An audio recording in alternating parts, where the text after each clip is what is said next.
நேராக போயிடலாம். சங்கீதம் 55வது அதிகாரம் 22வது வசனம். கர்த்தர் மேல் உன் பாரத்தை வைத்து விடு, அவர் உன்னை ஆதரிப்பார், நீதிமானை ஒருபோதும் தள்ளாட விட்டார். அதாவது இங்கே வசனம் என்ன சொல்லுதுன்னா, இங்கே வந்து சங்கீதக்காரர் என்ன சொல்கிறாரு, கர்த்தர் மேல் எல்லாத்தையும் பாரத்தை வைத்து விடுங்கள். அதாவது நான் எனக்கு என்ன பிரசங்கம் பண்ணுறதுன்னு தெரியாதுன்ற போது கர்த்தர் என்கிட்ட சொன்னார், நீ எதுக்கு புலம்புற, என் மக்களுக்கு நான் பேசுகிறது என்னோட கடமை, அந்த பாரத்தை என் மேலே வைத்து விடு. அதை நான் சொல்லும்போது இதை பற்றி என்ன தேவனே நான் பேசுகிறதுன்னு யோசிக்கும் போது தான் கர்த்தர் எனக்கு நிறைய விஷயங்களை காட்டினார். கர்த்தர் தான் என் கூட பேசினாரும் நான் நம்புகிறேன், விசுவாசிக்கிறேன். அதாவது இங்கே சங்கீதக்காரர்னா யார்? தாவீது. தாவீதை பற்றி நமக்கு நிறையாவே தெரியும். அதாவது நானே நிறையா தாவீதை பற்றி பேசியிருக்கேன். நம்மளும் சண்டே கிளாஸ்லாம் தாவீதை பற்றி பேசுவோம். நம்மளும் நிறையா சர்மன்ஸை தாவீதை பற்றி தான் பேசியிருக்கோம். ஆனால் இங்கே வந்து பாரத்தை வைத்து விடுங்கள்னு அவர் சொல்கிறாரு. பாரத்தை வைத்து விடுங்கள்னு நம்ம நிறையா அதை பற்றியும் நிறையாவே கேட்டிருக்கோம். நம்ம பிரச்சனைகளை கர்த்தர் மேலே வச்சிடணும், நம்ம கஷ்டங்களை கர்த்தர் மேலே வச்சிடணும் அப்படின்லாம் நம்ம நிறையா கேள்விப்பட்டிருக்கோம். ஆனால் அதை வந்து ஒரு சங்கீதக்காரர் சொல்கிறாருன்னா ஏன் சொன்னார், அவர் எந்த சூழ்நிலையில் சொன்னார் அப்படின்னு நம்ம தெரிஞ்சுக்கலாம். அப்புறம் கர்த்தர் மேலே பாரத்தை வைக்கிறதுனா என்னன்னு புரிஞ்சுக்கலாம். நம்ம என்ன நினைக்கிறோம், ஒரு சராசரியாக பாரத்தை வைக்கிறதுனா என் கஷ்டத்தை கடவுள்கிட்ட சொல்லிட்டேன், அதுதான் கர்த்தர் மேலே பாரத்தை வைக்கிறதுன்னு. அதுவும் தான், பட் அது மட்டுமே கிடையாது. கர்த்தர் மேலே பாரத்தை வைக்கிறதுனா என்னன்னு நம்ம கற்றுக்கணும். அதாவது இங்கிலீஷில் வந்து கேஸ்ட் யோர் பேர்டன்ஸ், அதாவது எனக்கு என்னென்னலாம் பாரம் இருக்கோ அதெல்லாம் கர்த்தர் மேலே வைக்கிறதுனா என்ன அப்படின்னா வாழ்க்கை, அதாவது என்னோடய லைஃப் ஸ்டைலும் அப்படின்னா எப்படி இருக்கும், அதாவது நான் கர்த்தர் மேலே பாரத்தை வச்சுட்டேன்னா என் லைஃப் ஸ்டைல் எப்படி இருக்கும், எப்படி இருக்கணும், அதை பற்றி தெரிஞ்சிருக்கிறது தான் நம்ம சங்கீதக்காரரை பற்றி கற்றுக்க போகிறோம். நமக்கு ஏற்கனவே தெரியும் தான்.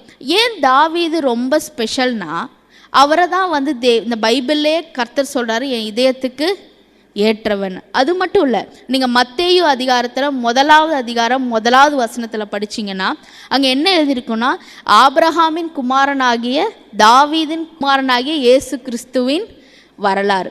அதாவது இயேசு கிறிஸ்துவே தன்னை அடையாளப்படுத்திக்கிறதுக்கு தாவீது ஒரு பையன்னு நான் வரலாறு, நான் இப்போ தாவீதோட ஜெனரேஷனில் தான் வந்திருக்கேன், ஏன்னா அவரை அடையாளப்படுத்திக்கிறார்.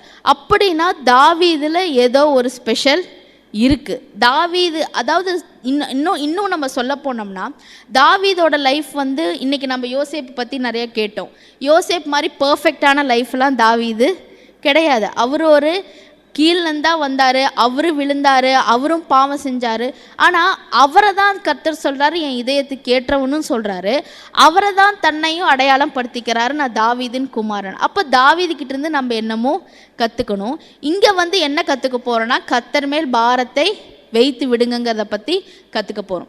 அதாவது தாவீது வாழ்க்கையை நமக்கு நல்லாவே தெரியும். அவரோட வாழ்க்கை வந்து உண்மையாலுமே நம்ம எல்லாரும் வந்து அவரோட வந்து ஆக்சுவலாக நம்மளால் கம்பேர் பண்ணிக்க முடியும், நம்ம லைஃபோட எக்ஸ்பீரியன்ஸஸும் அவரை வச்சு. ஏன்னா அவருக்கு வந்து நடந்தது, அவர் வந்து பிறந்ததுலேருந்தே அவருக்கு எதுவுமே ஃபேராக கிடையாது. ஏன்னா நம்மளே மாதிரி தான், நம்மளும் சில நேரம் நினைப்போம், நான் ஏன் இங்கே பிறந்தேன், நான் ஏன் கலராக பிறக்கலை, நான் ஏன் அந்த ஊரில் பிறக்கலை, நான் ஏன் இப்படி இருக்கிறேன், நான் வந்து ஒருவேளை அங்கே பிறந்திருந்தா எதிர் வீட்டில் பிறந்தா நான் இந்த மாதிரி ஸ்கூலுக்கு நல்ல ஸ்கூலுக்கு போயிருக்கலாம்.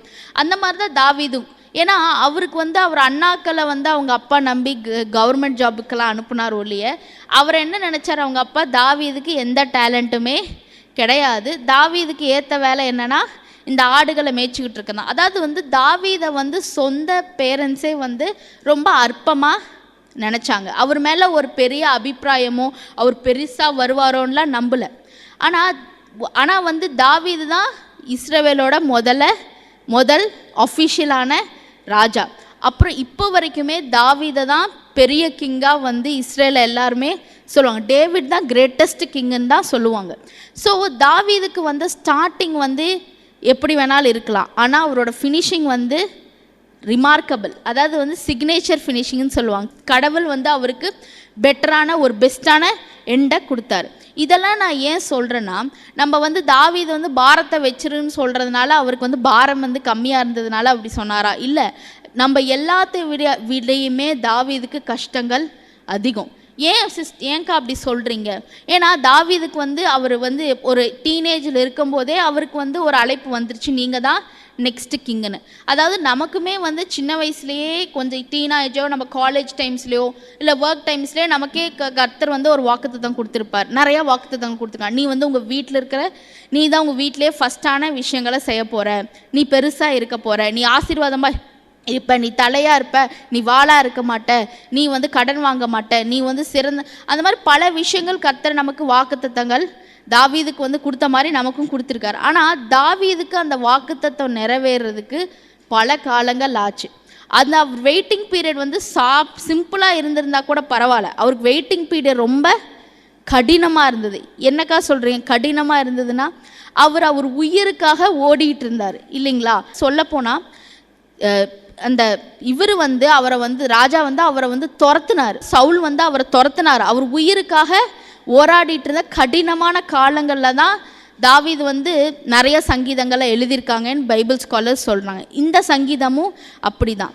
ஏன் இதெல்லாம் நான் கோடிட்டு காட்டுறேன், உங்களுக்கு ஏற்கனவே தெரியும். ஆனால் நான் ஏன் இதெல்லாம் ரிமைண்ட் பண்ணுறேன்னா, கர்த்தர் மேலே பாரத்தை வச்சிடுங்கன்னு சொல்கிற தாவீதுக்கு பாரங்களும் சுமைகளும் ரொம்ப ஜாஸ்தி. உங்களுக்கும் எனக்கும் என்ன பாரமாக இருக்கும்னா, நம்ம வந்து எனக்கு நல்ல வேலை கிடைக்கல, நல்ல சம்பளம் கிடைக்கல, எனக்கு வந்து நல்ல வாய்ப்புகள் அமையலை, எனக்கு வந்து இந்த தோல்வி ஆயிடுச்சு, எனக்கு இல்லை, அவ்வளோதான் நம்மளோட பாரங்கள். ஆனால் தாவீதுக்கு இருந்த பாரங்களோ ரொம்ப ஜாஸ்தி. ஆனால் அவர் தான் சிறந்த மனிதராக வெளிப்படுறார். அவரோட வாழ்க்கையிலேருந்து கர்த்தர் மேலே பாரத்தை வச்சா நம்ம வாழ்க்கை எப்படி இருக்குன்னு நம்ம இன்னைக்கு பார்க்க போகிறோம். அதுக்கு தான் நான் சொல்கிறேன், லைஃப் ஸ்டைல், அதாவது வந்து கர்த்தர் மேலே பாரத்து வைக்கிறான லைஃப் ஸ்டைல் என்ன, அதுக்கு தான் நம்ம படிக்க போகிறோம். சங்கீதம் 23வது அதிகாரம். ஏன் இந்த இதை சொல்கிறேன்னா, இந்த பேசேஜை நம்ம படிக்க போகிறோம்னா, இது எல்லாருக்கும் மனப்பாடமாக தெரியும். நானே கூப்பிட்டு கேட்பேன், சங்கீதம் 23 வசனம் என்னன்னு யாரையாவது கண்டிப்பாக கூப்பிட்டு கேட்பேன். கவலைப்படாதீங்க, நான் ஏன் நீங்கள் அட்டென்டிவாக இருக்கான்னு செக் தான் பண்ணேன், கூப்பிடலாம் மாட்டேன். அதாவது இங்கே என்னென்னா, அதாவது தாவீது வந்து 23வது சங்கீதத்தில் வந்து தான் சொல்கிறாரு, கர்த்தர், முதல் வசனம் என்ன, கர்த்தரின் மேய்ப்பராக இருக்கிறார், நான் தாழ்ச்சி அடையேன். அதாவது தாழ்ச்சி அடையன்னா இங்கிலீஷில் அதுக்கு என்ன வருதுன்னா, God is my shepherd, I don't lack nothing. அதாவது எனக்கு இல்லைன்னே ஒன்றும் இல்லை, எனக்கு எல்லாமே இருக்குது. ஆனால் அவருக்கு எல்லாமே இருந்துச்சானா எல்லா காலங்களும் இல்லை. ஏன்னா அவர் வந்து உயிருக்கு போராடிட்டு இருந்தார். அவர் கிங் ஆனதுக்கப்புறமே அவருக்கு ஃபேமிலி ப்ராப்ளம்ஸ் நிறையா இருந்தது. அவரோட பையன் அவரை துரத்துனார். அதுவுமே அவருக்கு வந்து ஒரு சொந்த பையனே தன்னை கொல்லணும்னு நினைக்கிற எந்த பேரண்ட்ஸுக்கு அது ஹாப்பியாக இருக்குமா? கிடையாது. அவருக்கு வந்து எல்லாம், ஆனால் அவர் தான் சொல்கிறாரு, நான் தாழ்ச்சி அடையேன். அப்படின்னா அவர் என்ன சொல்கிறாருன்னா, நான் கடவுளை நம்புகிறேன், என் தேவனை நம்புகிறேன். இன்றைக்கி என் நிலைமை எப்படி இருக்குதோ இல்லையோ, என் முடிவு கர்த்தர் எனக்கு சிறப்பாக செஞ்சு கொடுக்குறார். அதாவது லேக் நத்திங்னா என்ன, இங்கே வந்து அவர் தன்னை வந்து ஒரு ஆடாவும் கடவுளை ஒரு மேய்ப்பராகவும் சொல்கிறாரு. அதாவது எப்படி சொல்லலாம்னா, இப்போ என்னோட பையன் இருக்கான், இதுக்கு அடுத்து என்னன்னா, என் பையன் இருக்கான், அவன் இப்போ நீங்கள் பார்த்தீங்கன்னா தெரியும், ஓடிக்கிட்டே இருப்பான், ஒரு இடத்துல இருக்க மாட்டான், ரொம்ப சூப்பர் ஆக்டிவாக இருப்பார். அதாவது நான் வந்து அங்கே சோஃபாவில் தான் உட்காந்துருப்பேன், என் பையன் ஓடிக்கிட்டு தான் இருப்பான். ஆனால் என் பையனை நான் ஃப்ரீயாக தான் விட்டேன் விளாட்றதுக்கு. ஆனால் என் கண்ணு பூரா என் பையன் மேலே தான் இருக்குது. அவன் கீழே விழுந்தா தூக்கறதுக்கு நான் இருக்கேன், அவனுக்கு பசிக்கிற நேரம் வந்தால் சாப்பாடு கொடுக்க நான் இருக்கேன், தண்ணி தேவைப்படா தண்ணி கொடுக்க நான் இருக்கேன். அதாவது கர்த்தரும் மேய்ப்பர் அப்படி தான் சொல்கிறாரு. அதாவது தாவீது என்ன சொல்கிறாரு, தேவன் வந்து ஒரு ஷெப்பர்டாக இருக்கும்போது நான் ஆடு மாதிரி அங்கங்கே ஓடுவேன், ஆனால் எனக்கு என்னென்ன தேவையோ அது டைமுக்கு கர்த்தர் கொடுப்பாரு. நான் என்னை எங்கே விழுந்தாலும் கர்த்தர் என்னை தூக்கி விடுவார். என் ஆடுகளை போல் என்னைய ஒரு மெய்ப்பன் இருக்கிறத போல் அவர் என்னை பார்த்துக்குவார். அதாவது தாவீது ஏன் இப்படி சொன்னாருன்னா, அவர் ஒரு காலத்தில் அவர் மெய்ப்பனாக இருந்தார். வசனம் சொல்லுது, அவரே சொல்கிறார், நான் வந்து என் ஆடுகளை அப்படி பார்த்துக்கிட்டேன், சிங்கத்துக்குள்ளேயும் இதுலேயும் கரடிக்கிட்டு போராடினேன். அதாவது அவருக்கு வந்து ஒரு காலத்தில் மெய்ப்பராக இருந்த அவருக்கு தேவன் மெய்ப்பராக அவருக்கு தெரிகிறார். உங்களுக்கும் எனக்கும் அப்படி தான். நமக்கு வந்து நம்ம ஆடுகள் மாதிரி எப்படி வேணாலும் ஃப்ரீயாக இருக்கிறதுனால நம்ம வந்து கவனிக்காமல் இருக்கலாம். ஆனால் மேய்ப்பன் எப்போதுமே தான் ஆடுகள் மேலே கண்ணாக தான் இருப்பார். அதனால தான் அவர் சொல்கிறாரு, லேக்ஸ் நத்திங், எதுவுமே இழக்க மாட்டேன். இந்த 2வது வசனத்தில் என்ன சொல்லுது, யாராவது சொல்லுங்கள் பார்க்கலாம். அவர் என்னை புல்லுள்ள இடங்களில் மேய்த்து அமர்ந்த தண்ணீர் அண்டை கொண்டு போய் விடுகிறீர். அதாவது இந்த வசனம் ரொம்ப முக்கியம். பாரத்தை வைத்து விடுங்கள்னா என்னென்னா, எனக்கு பசிக்குது, எனக்கு சாப்பாடு வேணும். அதாவது எப்படி சொல்ல, எனக்கு ஒரு தேவை இருக்குது. இப்போ வந்து எனக்கு முதல் வசனத்தில் தாவீது என்ன சொல்கிறார், எனக்கு தேவையே எல்லாமே கர்த்தர் பூர்த்தி செஞ்சுட்டாரு. இப்போ ரெண்டாவது வசனத்தை என்ன சொல்கிறாரு, எனக்கு இப்போ வந்து பசிக்குது, ஒரு ஆடாக எனக்கு பசிக்குது, எனக்கு ஒரு தேவை இருக்குது, எனக்கு ஒரு நல்ல வேலை கிடைக்கலாம், அதாவது வந்து நல்ல வேலையாக இருக்கலாம், நல்ல ஜாபாக இருக்கலாம், ஏதோ ஒரு நமக்கு தேவை இருக்கும்போது அவர் என்ன சொல்கிறாருன்னா, கர்த்தரனை வந்து அமர்ந்த தண்ணீரண்டை கொண்டு போய் விடுகிறான்னு சொல்கிறார். இங்கே ஏன் அமர்ந்த தண்ணீரண்டை கொண்டு போய் விடுகிறேன்னு சொல்கிறாருன்னு நீங்கள் யோசிக்கணும். அதாவது இதுக்கு பேர் வந்து ஸ்டில் வாட்டர்ஸ், இங்கிலீஷில் வந்து அதுக்கு பேர் ஸ்டில். அதாவது வந்து ஓடுற தண்ணினா ஆறுகள் தான் புரண்டு தண்ணியாக ஓடும். ஸ்டில் வாட்டர்ஸ்னால் அப்படியே அமைதியாக இருக்கும், அந்த எந்த தண்ணியில் எந்த கலப்படமும் இருக்காது. ஒரு ஆடுனாலையோ எந்த நம்ம மனுஷங்கனால கை எடுத்து தண்ணியை குடிக்க முடியும், ஆனால் ஒரு ஆடுனால ஓடுற தண்ணியில் தண்ணியெல்லாம் குடிக்க முடியாது. அதனால் நிற்கிற தண்ணியில் தான் தண்ணியை எடுத்து குடிக்க முடியும். அதுதான் ஒரு அனிமல்ஸ்க்கு உண்டான இது. அதனால தான் அவர் சொல்கிறாரு அமர்ந்த தண்ணீர். அப்படின்னா அதாவது எனக்கு என்ன தேவை, ஒரு மைன்யூட்டான விஷயத்தை கூட என் தேவன் என்னைய அறிஞ்சிருக்கார். எனக்கு ஓடுற தண்ணி வேணும்னா எனக்கு ஓடுற தண்ணி, எனக்கு நிற்கிற தண்ணி வேணும்னா நிற்கிற தண்ணி, பசுமையான இதில் வந்து எனக்கு ஃபீடிங் கொடுத்தாரு. அதாவது ஃபீடிங்னா அவர் என்ன சொல்கிறாரு, ஒரு கிராஸில் வந்து க்ரீனரி, நான் வந்து ஒரு எங்கேயோ இங்கே சாப்பாடு கம்மியாவோ அங்கே சாப்பாடு கம்மியாவோ இல்லை, எனக்கு எல்லாமே வந்து க்ரீனரியாக இருக்கிற இடத்துல கர்த்தர் எனக்கு ஃபீடிங்க்கு கூப்பிட்டார். இதையெல்லாம் ஏன் நான் உங்ககிட்ட சொல்கிறேன்னா, கர்த்தர் மேலே நம்ம பாரத்தை வச்சிட்டோம்னா அதுக்கு அர்த்தம் என்னென்னா, நான் என்றைக்குமே தாழ்ச்சி அடைய மாட்டேன், எதையுமே லேக் பண்ண மாட்டேன்.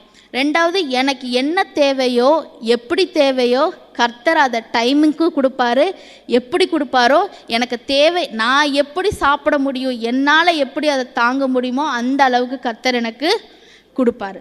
மூணாவது வசனம் என்ன சொல்லுது, என் ஆத்மாவை தேற்றி தம்முடைய நாமத்தின் நிமித்தம் என்னை நீதியின் பாதையில் நடத்துகிறார். இந்த வசனத்தில் அவர் என்ன சொல்கிறார்னா, என் பாரத்தை வச்சுட்டேன்னா நமக்கு வந்து முக்கியமான பெரிய பாரமே என்னென்னா, என்னால் கிறிஸ்துவுக்குள்ளே நீதிமானாக இருக்க முடியுமா, நான் வந்து பாவம் செய்யாமல் இருக்க முடியுமா, என்னால் ஃபாலோ பண்ண முடியுமா அப்படின்னு நமக்கு நிறைய இது இருக்கும். கண்டிப்பாக எனக்கும் இருக்குது. ஏன்னா நமக்கு எல்லாருக்குமே வந்து நம்ம வந்து எல்லா நேரமுமே நம்ம ஃபெய்த்ஃபுல்லாக இருக்க முடியுமா, விசுவாசத்தோடு எல்லா நாட்களும் ஓட முடியுமான்னு இருக்காது. சில நாட்களில் நமக்கு விசுவாசம் குறைவுபடலாம், நம்மளால் வந்து கிறிஸ்துவுக்குள்ளே விசுவாசிக்கிறதுல அந்த அளவுக்கு இல்லாமல் இருக்கலாம். பட் ஆனால் அவர் என்ன சொல்கிறாரு, வசனம் என்ன சொல்லுது, தாவீது என்ன சொல்லியிருக்காருன்னா, நான் வந்து கிறிஸ்துவை விசுவாசிக்கிறேன், கிறிஸ்துவ நாமத்தின் நிமித்தம் அவர் என்னை நீதியில் நடத்துவார். அதாவது நான் நீதிமானாக நடக்கிறதும் கிறிஸ்து தான் எனக்காக பண்ணி தராரு. நான் ஏன் இங்கே கிறிஸ்துன்னு சொல்கிறேன்னா, அதாவது வந்து ஒரு நீதிமானாக நம்ம நடக்கிறது எதுவுமே நம்ம கையிலேயே கிடையாது,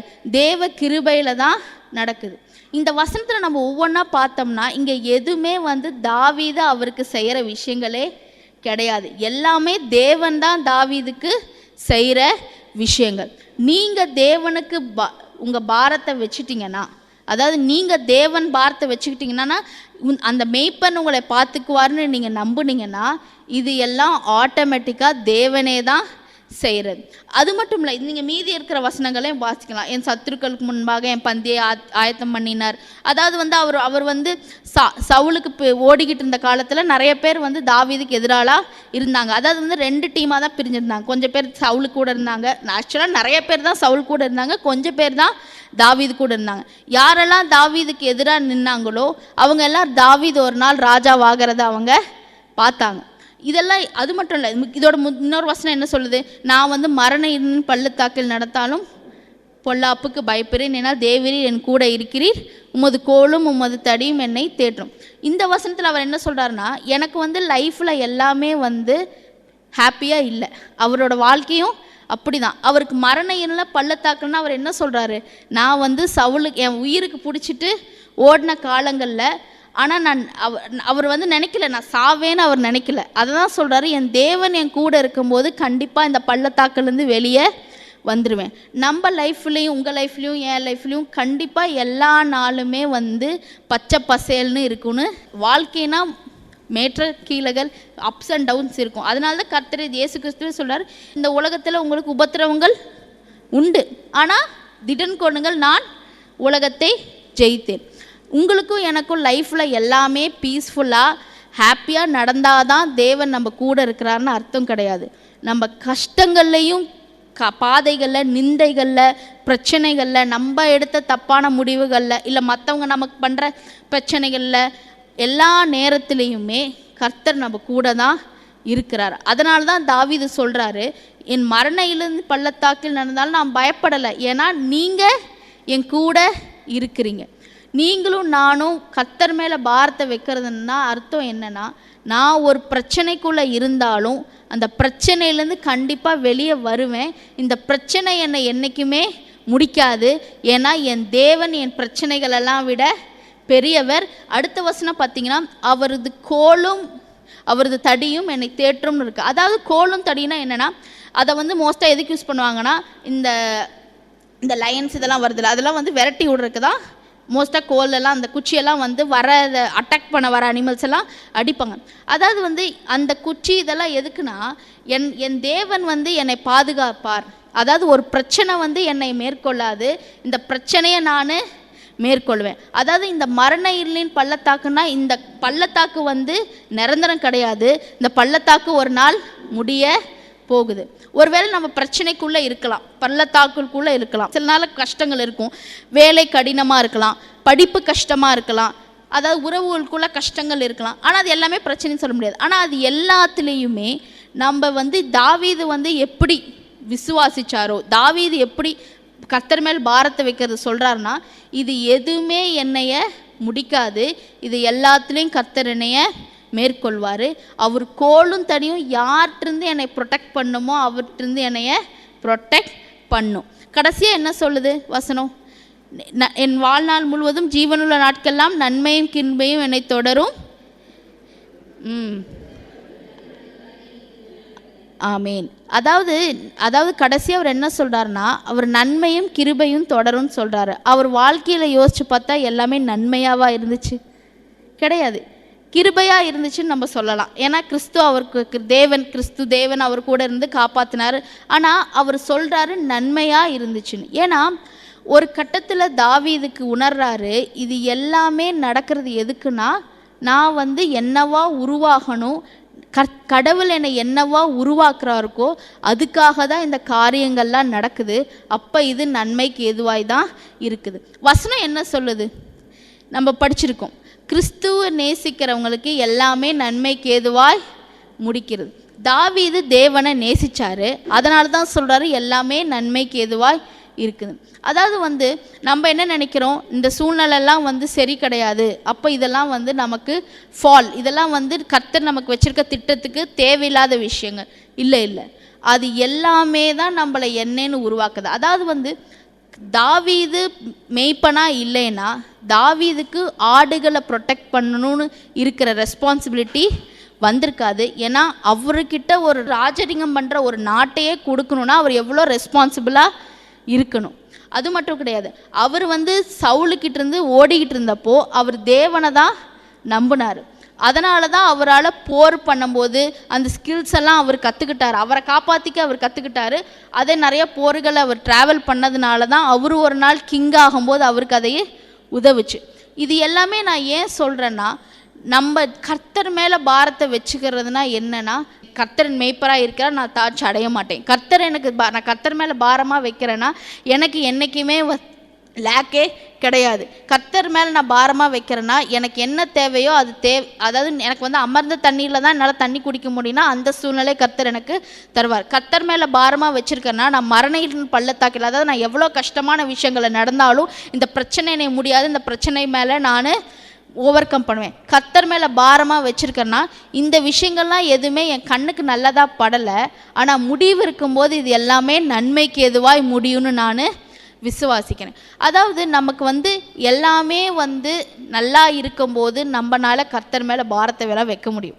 ஏன்னா நம்ம ஃப்யூச்சரை குறித்து வைப்போம். அதாவது இப்போ ஒரு நல்ல வேலை கிடச்சிருக்கு, ஒரு நம்ம நல்லா படித்து மார்க் வாங்குகிறோம், நல்லா இருக்கும்போது என் ஃப்யூச்சரை குறித்து நான் கர்த்தர்கிட்ட என்னோட பெட்டிஷன் இதெல்லாம் சொல்லிட்டேன், கர்த்தர் என் ஃப்யூச்சரை பார்த்துக்குவார்னு எப்போ சொல்ல முடியும்னா, நம்ம எல்லா விஷயங்களும் நல்லா இருக்கும்போது நம்ம ஃப்யூச்சரை குறித்தோ நம்ம வேறு எதாவது எதிர்பார்க்குற ஜெப குறிப்பை குறித்தா நமக்கு விசுவாசிக்க முடியும்.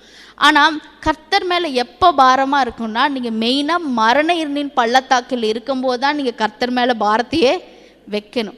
ஏன்னா நம்ம என்ன நினைப்போம்னா, அதுதான் முடிவு, இதனால் தேவன் என் கூட இல்லை, நான் தான் இந்த தப்பு பண்ணிட்டேன், எனக்கு தான் இதுக்கு நான் டிசர்விங், நான் இந்த பிரச்சனைக்கு நானே காரணம், நான் இதுக்கெல்லாம் தகுதியானவர் அப்படின்னு நம்மளை சொல்லிக்கிறோம். தேவன் உங்களையும் என்னையும் தகுதிப்படுத்தினார்னா நம்ம ஏன் ஒன்றுக்கு தகுதி இல்லைன்னு நம்ம சொல்கிறதுக்கு நம்ம யார்? தேவன் தான் உங்களை என்னையும் தகுதி படுத்துறாரு. அவர் அழைத்தவரும் அவர் தான், அழைத்தவர் உண்மையுள்ளவரும் தேவன் தான். அப்போது தேவன் உங்களை என்னை தகுதி இருக்கும்போது நம்ம எதை குறிச்சும் தகுதி இல்லை, எனக்கு இதுக்கு வாய்ப்பு இல்லை, நான் இதுக்கு இது கிடையாது அப்படின்னு நம்மளையே டிஃபைன் பண்ணுறதே கூடாது. அதுக்கு பேர் கிரேஸும் கிடையாது. கிருபைனா என்ன? தகுதி இல்லாதவனுக்கு தகுதி கொடுக்கறதுக்கு பேர், தகுதி இல்லாதவனுக்கு செய்கிற குட்னஸ், நல்ல விஷயங்கள் செய்கிறதுக்கு பேர் தான் கிருபை.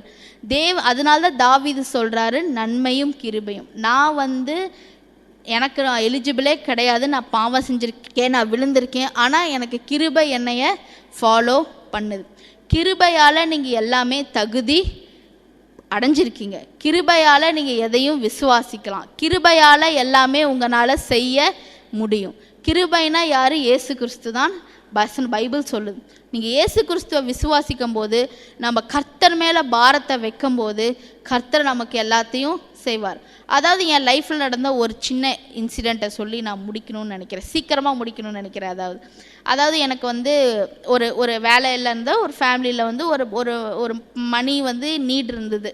ஆக்சுவலாக பிளென்ட்டியாக தான் இருந்தது. பட் அந்த டைமில் டக்குன்னு அவ்வளோ ஹியூஜ் அமௌண்ட்லாம் இல்லை, எங்களுக்கு தேவை இருக்குது.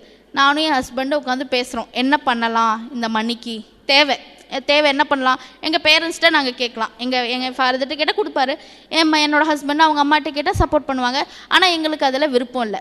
நாங்களே ஏதாவது எப்படியாவது பண்ணோம், அதை பண்ணலாமா, இதை பண்ணலாமா, அப்படி பண்ணலாமா, இப்படி, அதாவது ஒரு பெரிய டிஸ்கஷன் பண்ணிகிட்டு இருந்தோம். அதாவது இப்படி சொல்லாமே, ஒரு ஆடுகள் இந்த மரத்துக்கு இந்த மரத்துக்கு போனால் நல்லா இது கிடைக்குமா, அந்த மரத்துக்கு போனால் நல்லா கிடைக்குமா, இல்லை இந்த கிராஸ் லேண்டுக்கு போனால் இது கிடைக்குமா. அதாவது நாங்கள் ஒவ்வொரு இடமா யோசிக்கிறோம், இப்படி பண்ணலாமா, அப்படி பண்ணலாமா, அப்படி நடந்தால் எப்படியாவது இந்த மணியை நம்ம கொண்டு வரணும், வேறு என்ன பண்ணுறதுன்னு ஒரே கன்ஃபியூஷனில் இருந்தோம். அப்புறம் தான் நானும் யோசிச்சுட்டே இருந்தேன். சரி, நாங்கள் ப்ரேயர்லாம் பண்ணோம், உண்மையில ப்ரேயர்லாம் பண்ணோம். ஏன்னா ப்ரேயர் காட் தான் உதவி செய்யணும், எங்களுக்கு அந்தளவுக்கு சோர்ஸ் இல்லை அப்படின்னு சொல்லிட்டு ப்ரேயர்லாம் பண்ணிட்டோம். ஆனாலும் நான் என்னால் ரெஸ்ட்டுக்குள்ளேயே போக முடியல. ஏன்னா என் மைண்டு ஓடிக்கிட்டே இருக்குது, என்ன பண்ணுறது. என் ஹஸ்பண்ட் அதை மறந்துட்டார், அதை விட்டுட்டார். பட் எனக்கு அது ரெஸ்ட்லெஸ் ஆகிடுச்சு, எப்படி பண்ணுறது எப்படி. அது அப்புறம் என் ஹஸ்பண்டை கூட நான் சொன்னேன், என்னப்பா என்ன பண்ணுறது, நமக்கு இது வேணும்ல. அவர் சொன்னேன், நீ ஏன் போட்டு புலம்பிக்கிட்டே இருக்கேன். என் ஹஸ்பண்ட் சொன்னேன், எதுக்கு புலம்பிகிட்டே இருக்கேன், ஏன் போராடிட்டு இருக்க, அதெல்லாம் பார்த்துக்கலாம், அதெல்லாம் நடக்கும் அப்படின்னு என்கிட்ட கன்சோல் பண்ணார். நான் நினைக்கிறேன் அவர் இரஸ்பான்சிபிளாக இருக்காருன்னு. பாரு, இவர் இரஸ்பான்சிபிளாக பேசுகிறாரு. ஆனால் அவர் சொன்னதுக்கப்புறம் தான் எனக்கு ஒரு வசனமே ஞாபகம் வந்துச்சு. மார்த்தா இதெல்லாம் குளிச்சு ஏன் கலங்குற. மரியாள் அவர் நல்ல பங்கை தெரிஞ்சுக்கொண்டா. அதாவது மார்த்தாள், நீ ஏன் போட்டு புலம்பிக்கிட்டே இருக்க, நீ என்ன நினைக்கிற அனிலா, நீ தான் இந்த மணியை எங்கிருந்தோ கொண்டு வரணும்னு நினைக்கிறதுனால தானே இப்படி போட்டு உன்னை புலம்புற. கர்த்தர் உன் மேய்ப்பராக இருக்கார், கர்த்தர் தான் அந்த மணியை எங்கிருந்தோ கூட்டிகிட்டு வரணும்னு நினச்சா என்னமோ நீ போய் தூக்கிட்டு வர மாதிரி ஏன் போட்டு புலம்புற அப்படின்னு எனக்கே ஒரு யோசனை, ஒரு வாய்ஸ் கேட்டுச்சு. அப்புறம் தான் நான் முடிவு பண்ணேன், ஓகே, நம்ம கர்த்தர் மேலே உண்மையாலுமே பாரத்தை வைக்கல. நம்ம என்ன பண்ணியிருக்கோம், ஜெபம் பண்ணியிருக்கோம். நான் என்ன சொல்கிறேன், என் கிரியையில் நான் என் முயற்சியை பண்ணணும்னு நினச்சதுனால நான் பாரத்தை கர்த்தர் மேலே வைக்கல. அப்போ தான் நான் முடிவு பண்ணேன், இந்த நமக்கு நடக்கும் இல்லைங்களா, ஃப்ரைடே ப்ரேயர், அதுலேயுமே ஜெப நோட்லேயே எழுதினேன், எனக்கு இந்த மாதிரி தேவை இருக்குது அப்படின்னு எழுதினேன், எனக்கு இந்த மாதிரி ஹெல்ப் வேணும்னு எழுதினேன். சரி, நான் எழுதிட்டு நான் சொன்னேன், என் பாரத்தை கர்த்தர் மேலே வச்சதுக்கு உண்டான இதுதான், இது அக்ரிமெண்ட்டை எழுதியிருக்கேன். இனிமேல் நான் வருத்தப்பட மாட்டேன், இதை பட்டு புலம்பப்பட மாட்டேன், என் கர்த்தர் தான் என்னோடய சோர்ஸ், என் மேய்ப்பர் எனக்கு தருவார் அப்படின்னு சொல்லிட்டு நான் எழுதிட்டு ஃபீல் பண்ணக்கூடாதுன்னு விட்டுட்டேன். ஆனால் அதுக்கப்புறம் ஃபீல் பண்ணாமல் இருந்தேனான்னு சொன்னால் கிடையாது. எனக்கு அந்த தாட் வந்துக்கிட்டே இருக்கும், என்ன பண்ண போகிற. உங்களுக்கும் அந்த மாதிரி நிறையா விஷயங்களில் தாட் வரும், என்ன பண்ண போகிற. ஆனால் அப்போல்லாம் நான் தேவன்கிட்ட சொல்லிட்டேன், நான் என் பாரத்தை வச்சுட்டேன், இதுக்கப்புறம் அதை பற்றி யோசிக்க கூடாது. ஆனால் நான் உண்மையாலும் சொல்கிறேன், சர்ப்ரைஸிங்காக எங்களுக்கு ரொம்ப நாள் வர வேண்டிய மணி எப்போ அப்ரூவ் ஆச்சுன்னே தெரியல. நானே என் அக்கௌண்ட்டை ஓப்பன் பண்ணி பேலன்ஸ் பார்க்குறேன், என் அக்கௌண்ட்டுக்கு அந்த அமௌண்ட் வந்தது. நாங்கள் என்ன தேவைப்பட்டோமோ அதுக்கு அதிகமாகவே ரொம்ப நாள் லேகில் இருந்ததுக்கு நாங்கள் ரொம்பவே மெயில்ஸ் அனுப்பினோம், ரொம்பவே அப்ரூவல்ஸ் அனுப்பினோம். ஆனால் சடனாக அது அப்ரூவல் ஆகி வந்திருந்தது. இதை ஏன் நான் உங்ககிட்ட சொன்னேன்னா, நம்ம கர்த்தர் மேலே பாரத்தை வச்சுட்டு நம்ம சங்கீதம் 23 கூட நம்ம டெய்லி வாசிச்சிருவோம், மனப்பாடமாக சொல்லுவோம். ஆனால் நம்ம ப்ரேயர் பண்ணிவிட்டு பாரத்தை வச்சதுக்கப்புறம் நமக்கு ஒன்று மைண்டுன்னு ஒன்று இருக்குது பார்த்தீங்களா, அது நம்மளை கேள்வி கேட்டுக்கிட்டே இருக்கும். என்ன பண்ண போகிற, இதை குறித்து என்ன பண்ண போகிற, ப்ரேயர் பண்ணிட்டேன், சரி கர்த்தர்கிட்ட சொல்லிட்டேன், என்ன பண்ண போகிற, இதை குறித்து என்ன பண்ணுவேன். அதாவது அந்த கேள்வி நம்மளை கேட்டுக்கிட்டே இருக்கும். ஆனால் அந்த கேள்வி நம்மளை என்றைக்குமே கர்த்தர் மேல் இருக்கிற பாரத்தை திருப்பி பிடுங்கவே வைக்க கூடாது. இந்த கேள்வியே எதுக்குன்னா, நம்ம கர்த்தர் மேலே பாரத்தை வச்சாலும் நீ என்ன பண்ண போகிறேன்னு தான் சொல்லுவோம். அதாவது அந்த கேள்வி நீங்கள் நிறையா விஷயத்தில் யோசிச்சு பாருங்கள். அந்த கேள்வி என்றைக்குமே கர்த்தர் செஞ்சுட்டாரா, கர்த்தர் அப்படிலாம் வராது. நீ என்ன பண்ண போகிற, நீன்னு தான் சொல்லும். ஆனால் தேவன் மேலே பாரம் வச்சிட்டோம்னா சங்கீதம் 23 படி கர்த்தர் தான் எல்லாத்தையும் செய்யணும். ஒருவேளை என்ன மாதிரி உங்களுக்கு அந்த மாதிரி கொஷின்ஸ் வந்துச்சுன்னா பாரத்தை வச்சதுக்கப்புறம் நீங்கள் சொல்ல வேண்டியது, இது என்னோட வேலையே கிடையாது, இது யாரோட வேலை, தேவன் தான் செய்யணும்.